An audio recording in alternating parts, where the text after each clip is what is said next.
Good evening, Brian. It's Wednesday. So I'm done with work for the whole week, which is super nice because, as you might remember, I'm going to another conference this weekend. Like last week, I was in Raleigh for a conference, a working one.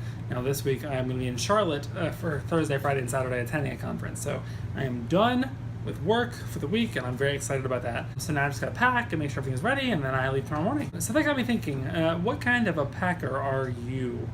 I know I used to be much more like, I would just wait until the last minute and didn't have a list, didn't really think about anything, just sort of would throw everything together and hope that I had packed the right amount of things. And it was always stressful because it was at the last minute, and often there would be things that weren't ready. And I also would tend to be scrambling around trying to find all the things I needed, all the toiletries, all the clothes I needed, make sure I had enough of the right kind of clothes, clean and all that for the trip. It was stressful. Another downside to that is that I would simultaneously over and under pack. So I would often overestimate the amount of time I would have to do entertaining things like reading, solving Rubik's Cubes, playing games, and I would pack way more of those than I would ever have time to use.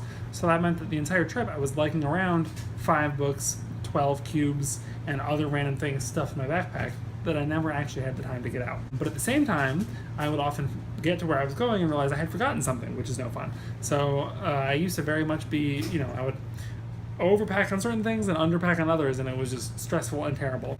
So for the last few trips I've been on, one thing I've been trying to do is get better about packing and planning in advance.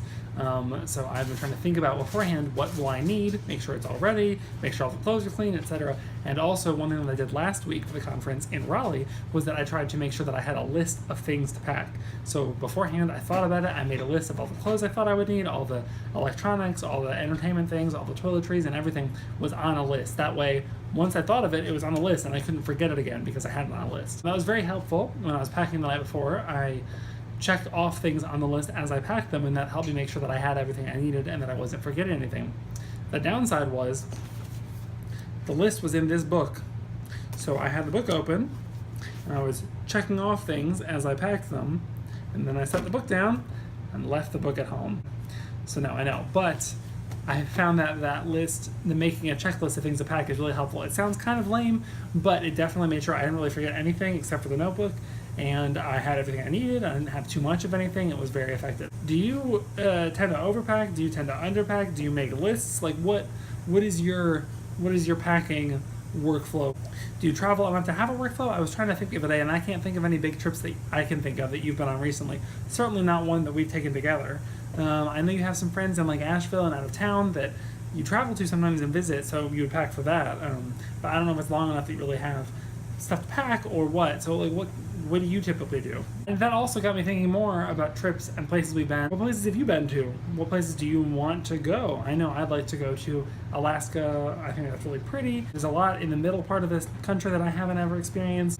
There's a lot of really cool places in Europe. Those are all places I'd like to go. But what are some of the places that you'd like to go? Where have you always thought about traveling to a place, or are there places on your list that you want to go to? Is there anywhere that you always thought would be really cool to go to? Like, what is on your travel bucket list? This whole blog has been sort of about traveling and thoughts about traveling and packing and places you've been and places you've experienced and what you've done, but I think traveling is pretty cool. You get to, leave home for a little while and experience a new place and find new things, and it is kind of lame. You miss your bed, you miss the people that, are at home. I'm going to miss Lulu while I'm gone at the conference, but traveling is just a really cool experience, and it's a lot of fun, and I'd like to do more of it. I wish I had. So I think that's it for this vlog, and I will see your video tomorrow.